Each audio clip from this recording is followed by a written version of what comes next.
Thank you, Sam. Thank you for the introduction, and also thank you, panelists, for taking the time out of your schedule today to join us. I think it's going to be a lot of fun. I think one of the luxuries with the discussion around the future is you really get to kind of open it up and hear a lot of different perspectives. And I think we'll also get that because we have the honor of having a very diverse set of missions supported here up on the stage and also remotely with PK. So with that, if you wouldn't mind just providing a bit of background on you and the missions you support. Patrick, would you mind leading us off? Sure. My background has been in technology development for the last 20 years. I've been an entrepreneur both in B2B, B2C businesses. I've joined Department of Transportation earlier this year in January as an entrepreneur in residence to help. Previous to this, the last 4 years, I've led the autonomous driving team out of a leading OEM. Yeah. I'm Dan Javorcik. I go by Animal. We can talk over an adult beverage of how I got that name. Not that I wasn't granted a cool name like Finch from my family. This was given to my fellow pilots and stuff. But anyway, I'm a program manager at DARPA. I have a background in flying airplanes, obviously, because I'm the only guy sitting up here in pajamas today. But I flew operationally F-16s, and then I went to be a test pilot for a few years and flew a handful of other fancy and fun stuff, and very fortunate and thankful for the opportunity to come here and talk about a couple of the programs I'm running at the Defense Advanced Research Projects Agency, which is, for those that don't know, a little research outfit arm of the Defense Department down the street here. So.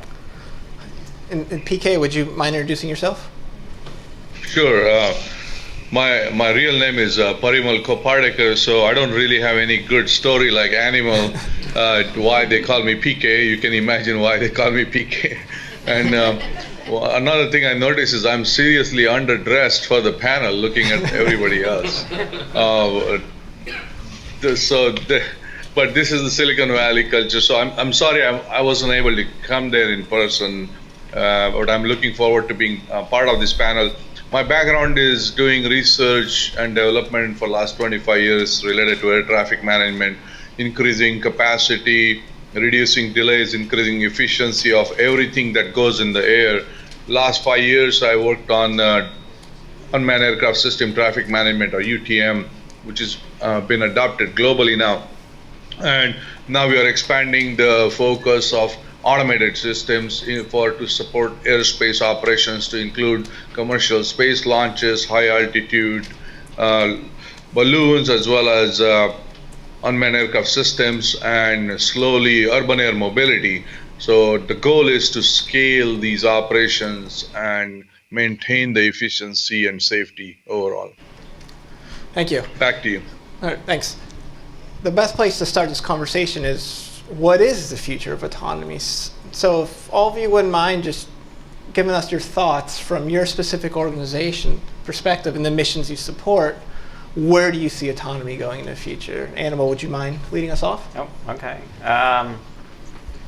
I would say, obviously, because I'm sitting here in a weird uniform, I have a bit of a different perspective than probably the most of you out there in the audience and the rest of the talks that you've heard today. But a lot of the things that you've been talking about, I think, resonate very strongly with regard to applications of combat autonomy, right? The combat applications tend to have all of the same challenges that you see in the things that we've heard about earlier today, but they are also loaded with non-compliant participants, adversaries, opponents, whatever word you choose to use, that are trying to actively foil pretty much everything that you are trying to accomplish. And because of the potential use of force, there are legal, moral, and ethical applications that really mean that we strive, from the Defense Department perspective, to retain that human on the loop.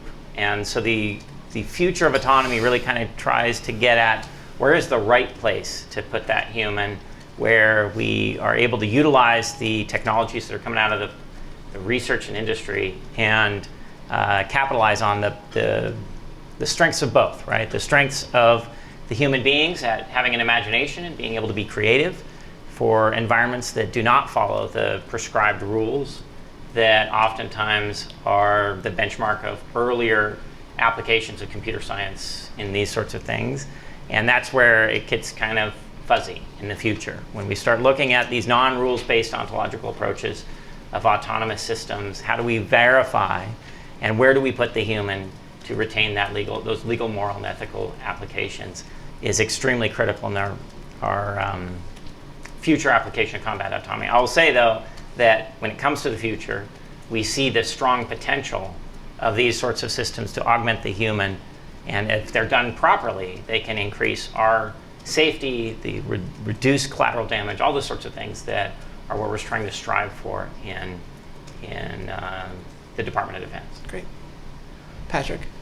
Sure. I think we've heard from a number of speakers today that the future of autonomy is, really unlocks a lot of potential, in both in terms of safety, efficacy, efficiency.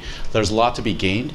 I guess my mission would be, helping right now the Department of Transportation think about, more long term. We have these modes where there's surface transportation, air transportation, rail, transit authority. But as new technologies come, enabling autonomous systems, some of these may merge, some of these may become outdated, some of these may need to change.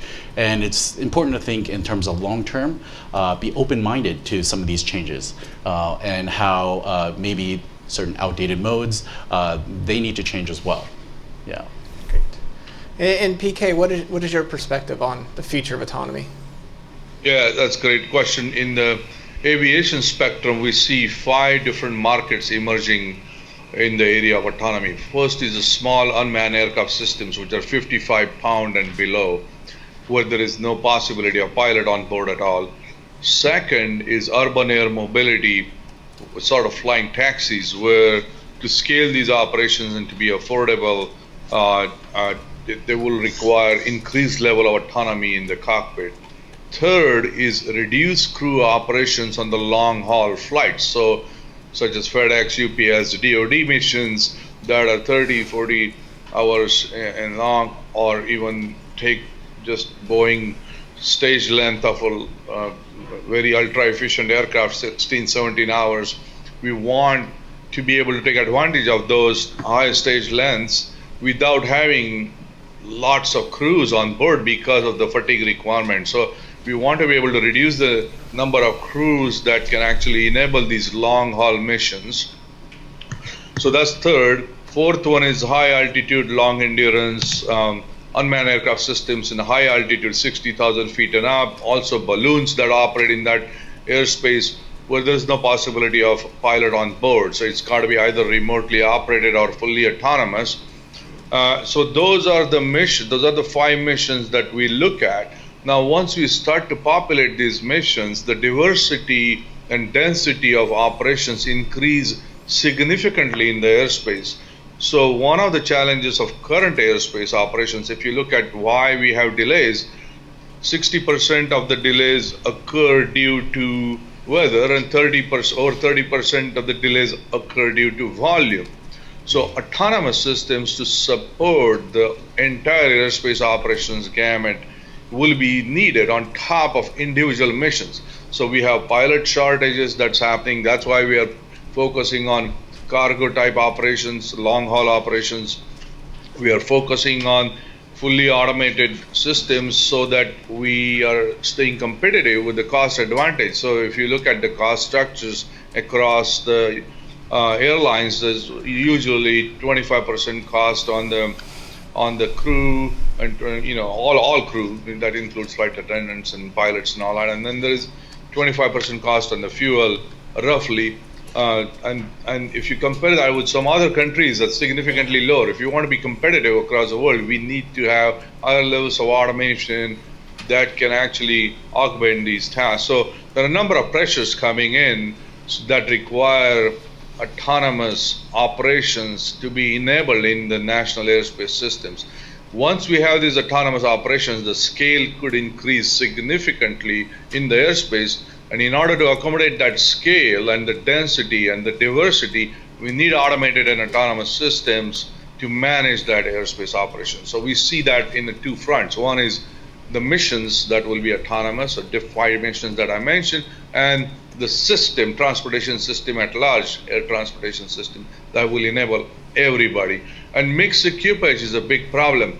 So I have this cartoon that, I grew up in India, so you see trucks and cars and bikes and whole bunch of other type, and people walking, and there are cows on the road all of a sudden. So you have this mixed equipage problem where people are not, or different heterogeneous entities not sharing intent with each other, and the lowest denominator calls the efficiency basically, because cow is sitting on the road, and all of a sudden everything slows down, and we can't have that. If we have mixed equipage, which is like, for foreseeable future, we need a pretty good automated system to be able to manage that.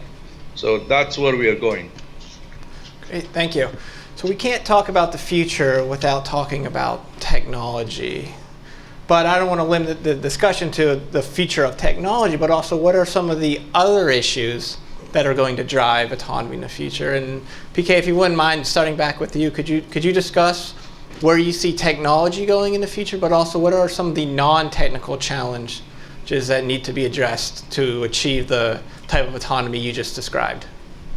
Yeah, certainly. So if you look at the small drones, by 2018, FIA's forecast says from 2018 to 2023, the forecast indicates triple increase, almost 25% annual growth from 277,000 operations to 835,000 by 2023.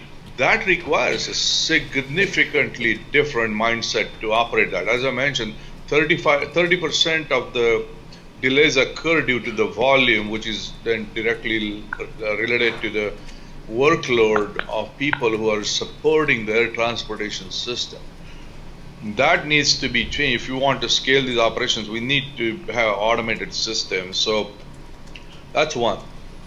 On the non-technical side, though, we have significant issues about acceptance. So how do we make sure that the systems that we are building are going to be trustworthy? So if you're sitting in the urban air mobility type flying taxi, how do we make sure that that taxi has the right intent and security aspects are taken into account, and nobody else is able to hack that to go somewhere places that it shouldn't go? The privacy of the people is taken into account. The density of the vehicles will be such that it won't cause issues related to noise and increase intrusion of privacy and things like that. So there are a lot of interesting challenges start to come. Trust, and because of the density, the noise, as well as privacy issues. Great, thank you. Patrick, similar question, but I'd be interested to hear your perspective how the private sector and public sector work together to solve these technical and non-technical challenges, and how the roles will evolve over time. Well, I'd just like to address that last question. Sure. I think there's an interesting, at least from the surface transportation, in terms of autonomous vehicles, what I see as a major problem right now is that each company is working on their own solution, whether it's Waymo, GM, they're trying to get their cars to work. And yes, they are going to get there, but one of the questions that how are these cars going to work together? Without this, I would say, a digital infrastructure that we all share and agree to the rules of the digital infrastructure, just like we share a physical infrastructure, the roads, the stop sign, the stoplights. Right now when I come to a 90 intersection, I could wave you through. Autonomous vehicles don't have arms to wave each other through. They gotta be able to speak to each other in some way. So right now I find that is an interesting problem that we're not having enough discussion around, that maybe the government needs to promote some of these discussions as well. So in terms of private and public sector, I think private sector, with new technologies, there's new commercial areas to get into to spur economic growth and technological innovation. On the government side, I think, yes, we need to make sure things are done in a safe way, but to really unlock the potential autonomy, I think we need to not only just think about the guardrails that we need to put up, but also how do we incentivize the right kind of technological innovation. Great. Yeah. Animal. All right. So from a technical perspective, I think you guys are the brain trust for being able to articulate what challenges we have there. So I won't spend a whole lot of time on the technical aspects of it, because I think it's fairly well documented. I'm actually more interested in some of the non-technical pieces, and part of that is because in DARPA, the Defense Advanced Research Projects Agency, we have a tendency to be very heavily loaded from an engineering and science perspective. One of the benefits of being an operator at DARPA is that I kind of have my feet in two different camps. I have my foot in the camp of the science and engineering folks, because my background's in physics. But I also have my foot in the operational application aspect of things, which is a very human-intensive aspect of these autonomous systems. And so as a result, the biggest probably challenging aspects that I see of what we are going to be doing in the future of autonomy, especially in combat autonomy, is tied to the cultural elements of how we are going to incorporate these sorts of systems into both the combat environment as well as the other environments that you have been talking about this morning. And when I say that, I mean, I'll give you a quick example. The autonomy that you see in the airplanes that are flying by here was legislated into the FAA after a couple of accidents due to some execution errors by a few pilots, right? And we have a tendency to fixate on human error. In fact, you heard Finch mention it earlier today. And as an operator, and like many other operators, we oftentimes cringe at the term human error, not because it's inaccurate, but rather it is a representation of an asymmetric value metric of human as the human is applied to any sort of system. And what I mean by that is that when you look at accident reports, there is a fixation on what are the human execution errors that happen, but we don't really keep track. There's a missing data problem when it comes to how many times did the humans save or prevent an accident or not have that happen. We have an intuition for this, and that's why as human beings, we are willing to trust a 15-year-old to go out and drive after a simple driver's test and passing a written exam. But yet, for validation and verification of Waymo, how many million miles are they up to right now? A couple billion. Yeah, so the number keeps climbing. And from a software engineer perspective, I say, well, if I just test a few more lines of code, if we held that metric for human beings, we would never allow any 15-year-old to drive, right? You oftentimes see these charts of the accidents that have occurred in the self-driving car world, and you see, I won't call them out, but there's usually a column of one accident, and there's a column of another accident, and no one ever talks about that third column of human-created accidents. But we all completely accept that when we go out there. So the challenge is that how do we look at these new algorithmic approaches that do not have the explainability that we are traditionally used to when it comes to software validation and verification, but rather live in this more human type of world where I go, that 15-year-old can do any number of very silly things, and they do it all the time, and it causes accidents. And when we make the case from an engineering perspective that, it certainly is going to make us safer and all these sorts of things, what we find is we may back ourselves into a corner of not being able to ever accept a technology that clearly is beneficial to us because we are lacking the recognition of delineating the difference between a trustworthy system and a system that we trust. So I can go off on tangents forever. So in the build on that, Animal, can you provide us a bit more detail of how that is applied to the Air Combat Evolution program? Oh, and what sure. you're trying to achieve there? Yeah. So I have a program here at DARPA that I just recently started that is currently out in solicitation, which is part of the reason for why the outreach and that sort of thing, called Air Combat Evolution. And the concept in general is that when we take a new human pilot and we teach them, and the way that let me start over. When I look at the potential possibilities of using autonomy in a combat, very dynamic, high-tempo environment, I see this clear value that we could have there. The problem is that when we try to give that to pilots, the human element of the pilots does not want to accept this autonomy, because in their minds, accurately represented, is that it's hard for them to come up with a set of scenarios that is dynamic and complicated enough that would allow them to trust such a system in the real world. And so because we trust other humans, our logic is that can we come up with a program at DARPA that will allow us to build that trust in an autonomous system the way that we do with human beings. And the way that we do it with humans is as soon as you learn to take off and land and navigate from point A to point B and not run into the ground or other airplanes, we put you into a dogfight, right? and that's a bit surprising to a lot of people, not probably because of movies like Top Gun and the media that have kind of put dogfighting up on this apex of human creativity and intuition, but rather, in reality, a dogfight is a pretty simple type problem to solve when all's said and done. The application of it has tended to avoid our focus in the Defense Department because we don't think we're going to be doing dogfights in the future, right? And hopefully we aren't.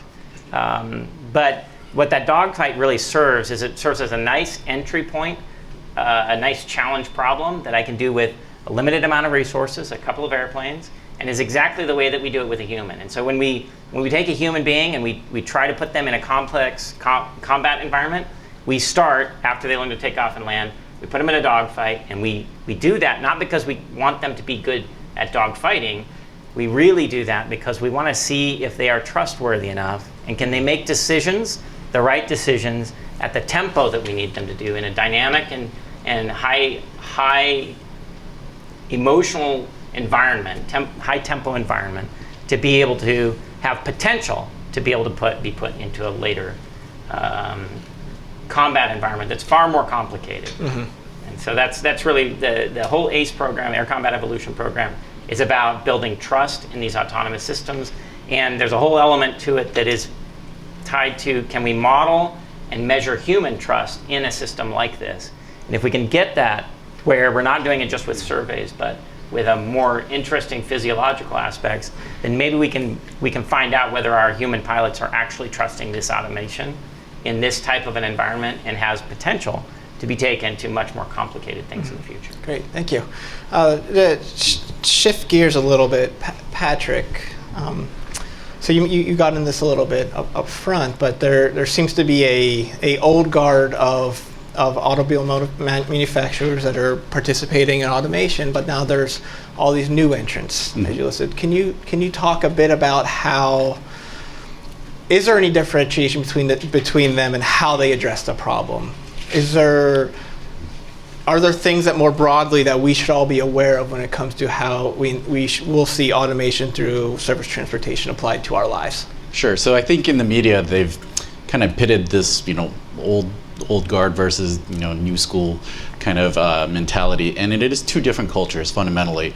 I would say the traditional auto manufacturers are safety, reliability, making sure it costs a lot more for a recall and bad press. So safety. Mm-hmm. And I would say the new Silicon Valley startups, they are all about move fast, break things, ask for forgiveness later, and that's spurred a lot of great tech innovation. Now, what I do see is that there's a lot of collaboration between these two spaces, whether it's players like GM with Cruise, Ford with Argo. You'll see that there's actually a need for these different types of players to work together. And it's actually these two cultures, when they can work well together, respecting the safety side, respecting the need to actually try to break some of the old mentality of, why do things have to be this way? And they both work together and respect the different points of views, that we actually see progress in the fastest way. Great, thank you. PK, when you were discussing the 5 focus areas for organization, to me there seemed to be a clear delineation between places where there are current accepted technology and approaches for air traffic management, where there are also new entrants. I think obviously there's more ability for the new entrants to embrace automation, but for the places where there is existing or air traffic management procedures and technologies, how do you envision broader automation being integrated into that, especially with humans in the loop?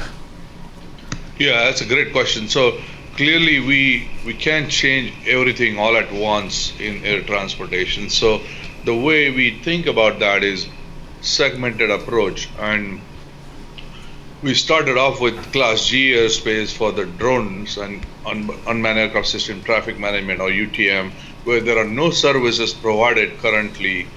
Then we are looking at upper E, which is 60,000 feet and up. There are no services provided. There's also Kármán line and up for space traffic management. So we are looking at this and urban air mobility, which goes up to 4,000 feet roughly, and then they will interact with drones in the low altitude, and they will interact with manned aviation. So the idea is to maintain the overall interoperability by digital data exchanges that are prescribed very well, but allow each stakeholder and types of airspace to accelerate the transformation to this new way of doing things. Because the drones have their own stakeholder base, their own pressures, and then their own timelines, urban air mobility has got their own, space traffic management has their own, and upper E, which is the 60,000 feet and up folks, they have their own ways and speed at which they are transforming and entering into the airspace, so to speak. So we are looking into these segments. The key there is to maintain the interoperability so that it doesn't become a balkanized airspace. That airspace has to be completely seamless to accommodate the new entrants, as well as maintain the heritage users of the airspace, the manned aviation. So for the current airspace use, and so roughly Class A airspace, which goes up to 16,000 feet, what we try to do, 16,000 feet and up, what we try to do there is use the service-oriented architecture to populate the services from outside entities rather than just fully automating right from the beginning. So the pace of transformation of each segment of airspace is a little bit different based on what services already exist and who is providing those services. So that's sort of the way we try to architect it. Overall, they have to be compatible with each other and interoperable. I think previous speaker said that too. The key there is interoperability across different users and system at large. So we have a few minutes left, and we'd love the opportunity to allow the audience to engage. So if anyone has any questions, Sam's coming around with a mic.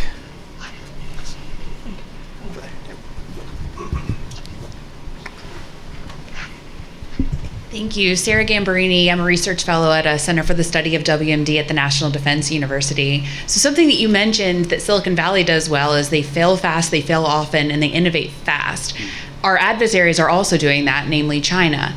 How do we, as the Department of Defense, really excel in the space of autonomy and robotics when our acquisition system does not allow us to fail fast and fail often? Do you have any suggestions of ways that we can do this better? All right, I think that one's for me. Absolutely, we can always do these sorts of things better. Our acquisition program has, I can't think of a time in my acquisitions career that someone has not been talking about acquisitions reform, right?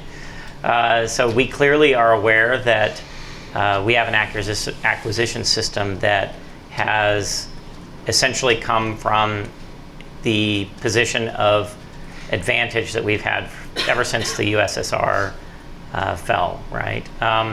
As a result, there are probably a number of different things that we can do differently in the acquisition side of the house. And without getting into too many specifics and details, you can imagine that if Silicon Valley built things the way that we build our current structure around requirements, we have a difficulty with being able to project what those requirements are going to be against an adversary that is unpredictable and has a lot of uncertainty.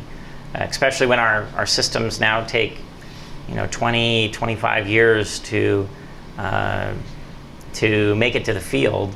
I think we certainly need to rethink how we write our requirements, not to be under spec compliance, which is the way that we've done things in the past, but rather on an adaptability and an agility element that allows us to focus instead on that uncertainty. And so in the Strategic Technology Office, we have a whole aspect. In fact, my portfolio, of which the ACE program Air Combat Evolution program that I talked about earlier, is just one sub-piece of, but we have a push for what we call mosaic warfare. And in mosaic warfare, it's trying to get after that acquisition aspect of it by thinking by thinking about things differently. Instead of in these monolithic systems that take 25 years to develop and are very focused on a specific threat, we instead want to paint us a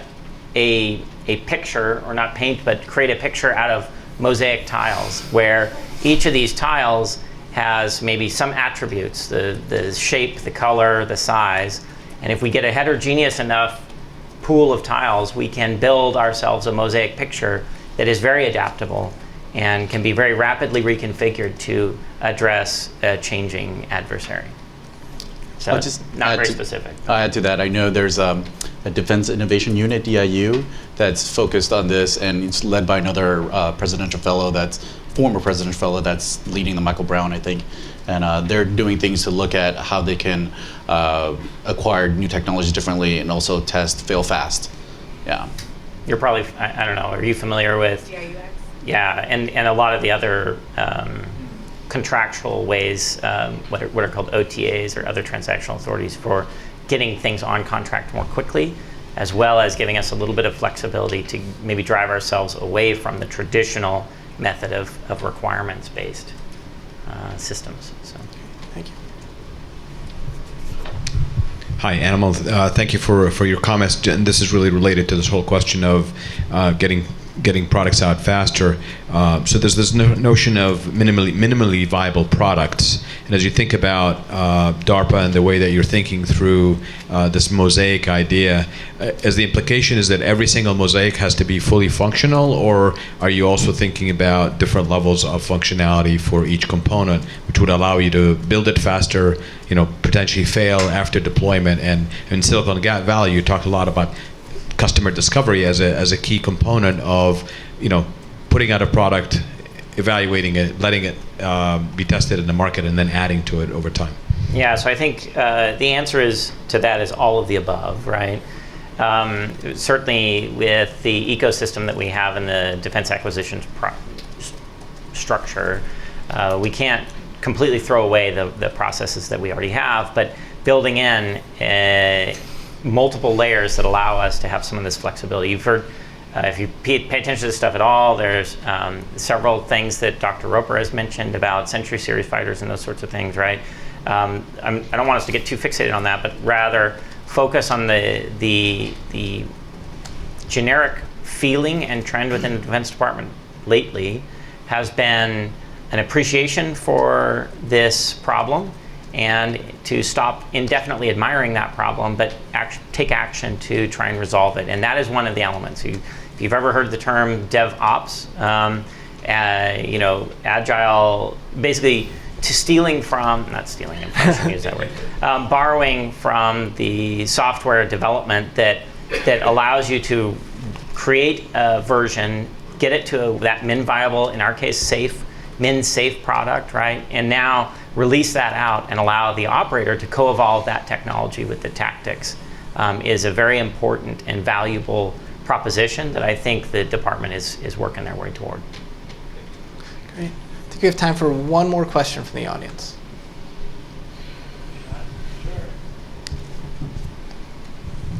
Hi, I'm Matt Kowalik. I was just wondering, I've looked at some of DARPA's wave sort of structure of understanding AI development, and I believe we're somewhere in the second wave in that sort of, but the third wave being explainability, which I saw, we've talked about trust a lot today, and being a layman at sort of AI things, I'm not quite sure what hoops we have to jump through yet to get to the whole explainability, because I would think that would help a lot with the user trust thing, and more than just defense applications, but also, autonomy in general. Is there you have any comments on that? Anybody? I'm not familiar with this framework. Sorry. Yeah, I don't mean to be stealing all the questions here. So yeah, the way that we've chosen to articulate it with these different waves is certainly just a framework by which a backdrop to put a lot of this discussion on. When you look at the application of artificial intelligence, machine learning, whatever terminology we want to use, I'm a physicist, so I kind of cringe at a lot of this sort of stuff.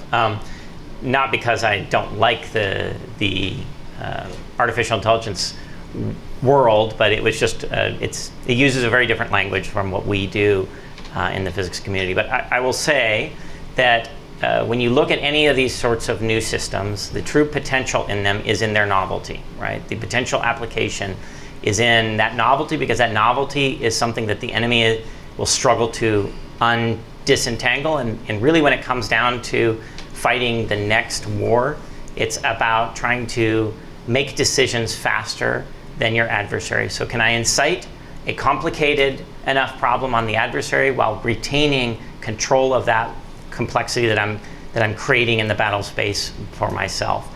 And at the core of that is exactly what you've kind of tipped into, is the explainability piece.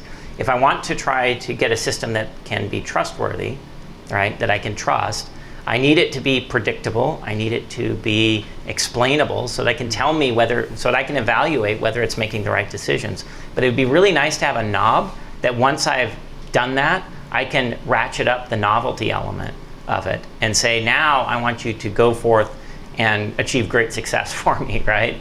While retaining that human level of control of that. And so that explainable piece is in, I would say, a natural tension with the novelty aspect of things, that we need to be very careful as a Defense Department that we don't relinquish that high ground from a novelty perspective to an adversary who is maybe more willing to take risk in some environments. And so when you look at the decision space that's provided to any commander in the modern era, there are a number of different levers that they are able to pull, some of which are risk related, some of which are tied to the structures, the composition that they have their forces, as well as those interconnectivity aspects of it. And each of these different decisions gets to, ultimately, can I make a decision and achieve a tempo that exceeds that of my adversary? And if we're able to do that, then we should be able to maintain an advantage over our adversaries in the future. Okay. Well, thank you very much, and I'd like to thank the panel and also everyone in the audience for participating. It was an excellent conversation. Thank you. Thank you.